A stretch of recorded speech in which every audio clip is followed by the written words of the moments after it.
The life simulation you're stepping into today is a food delivery rider who's been at it for 3 years. Just call me Old Jean. 38 years old, from Hunan.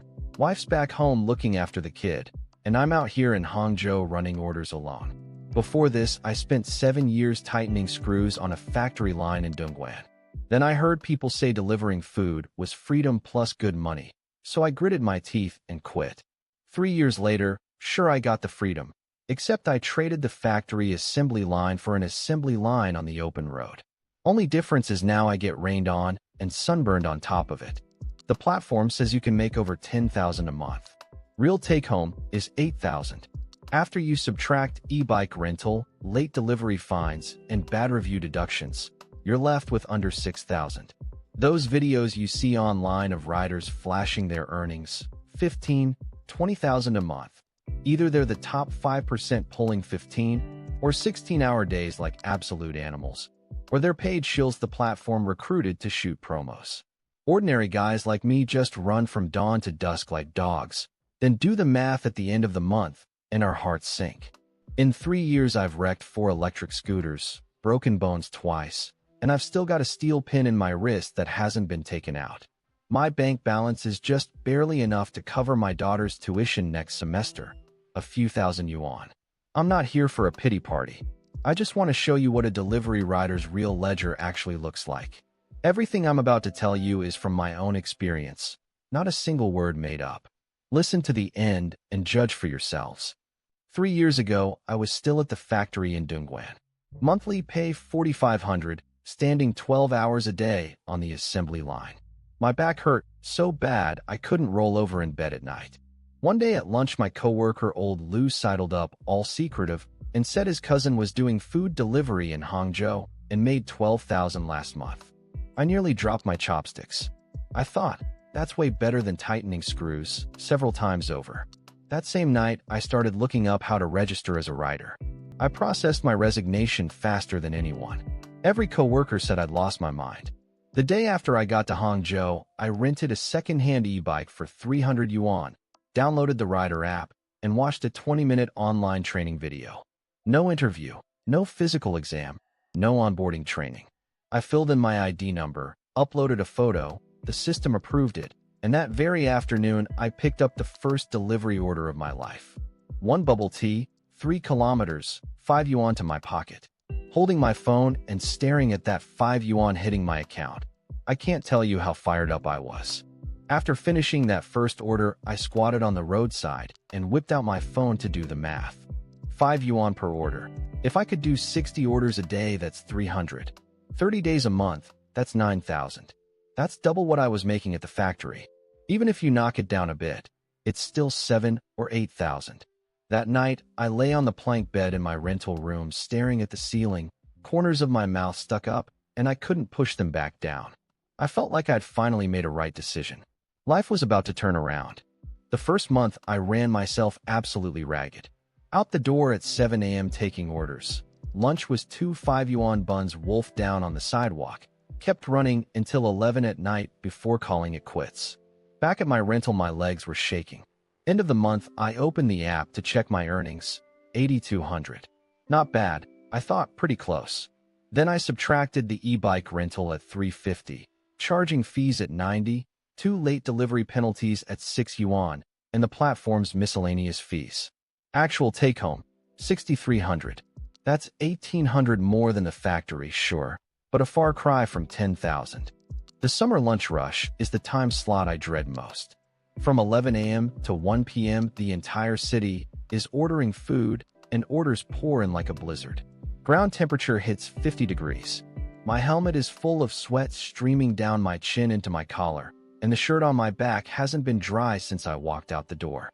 Several containers of soup are bouncing around in my delivery box.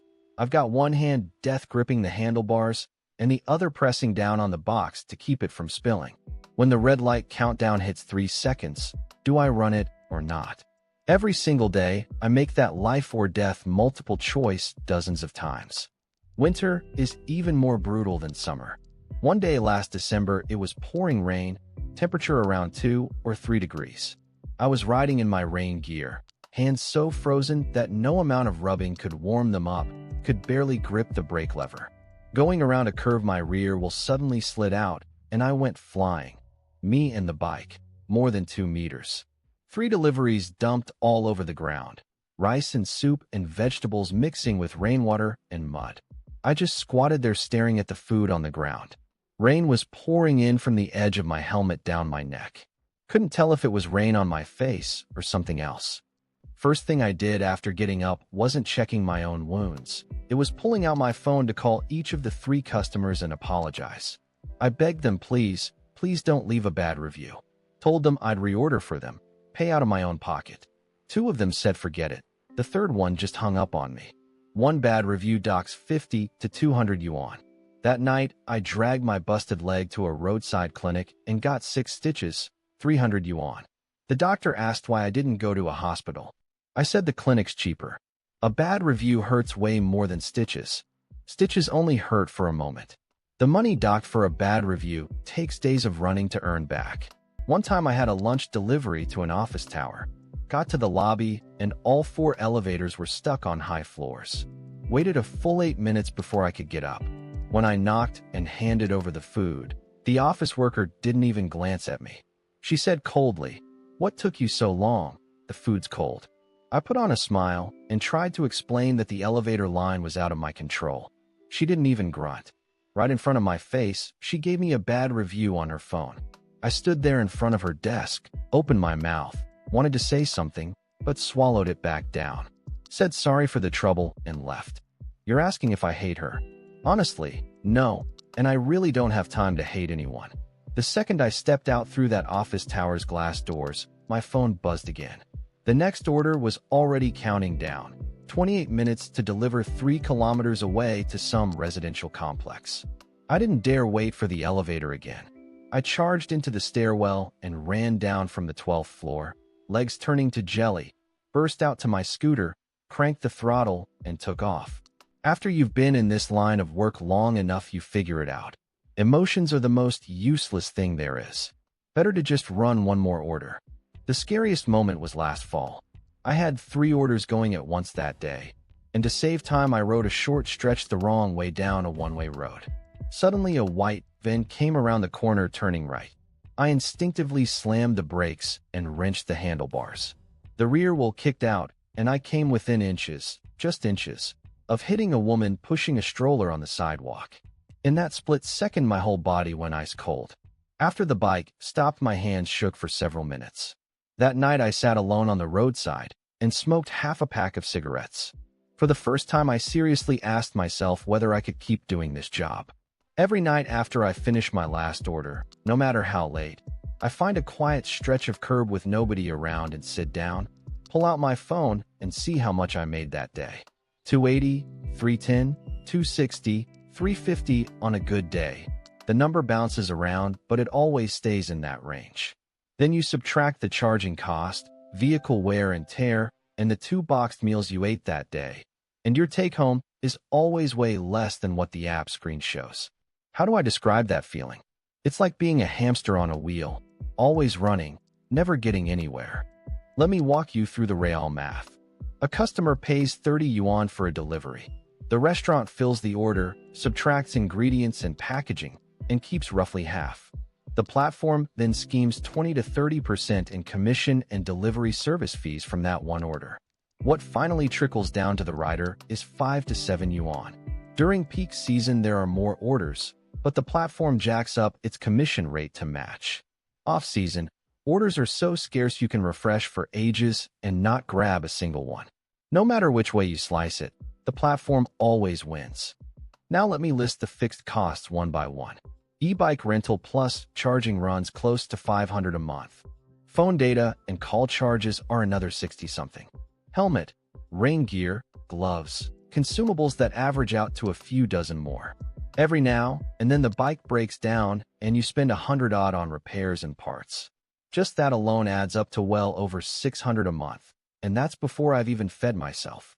Lunch is basically me squatting on a curb shoveling down the cheapest fast food box lunch around. When it's really busy, I don't even have time to squat. I'm steering with one hand and shoving a bun in my mouth with the other. The most heartbreaking part is the insurance situation. The platform auto-deducts 3 yuan a day from my account for so-called accident insurance. That's 90 a month. Sounds pretty reassuring, right? But when I broke my wrist last year and tried to file a claim, that's when I found out how deep the water runs. All kinds of deductible clauses, all kinds of proof they need. I bounced between the hospital and the insurance company for 2 solid months. In the end, medical bills plus surgery cost 8,000. Insurance paid out 1,200.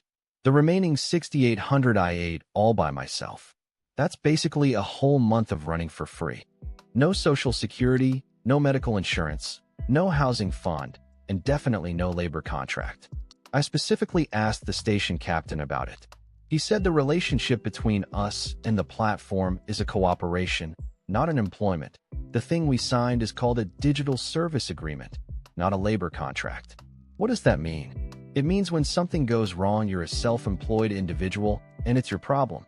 When money comes in, the platform is the boss sitting there skimming its cut. All the benefits are on their side. All the risk is on ours. Chew on that logic for a second. They figured out how to win on both ends, and they're not even shy about it. I'm sure some of you watching this are thinking, if it's so tough, then just quit. Easy for you to say. I'm 38, middle school education, no qualifications, no skills.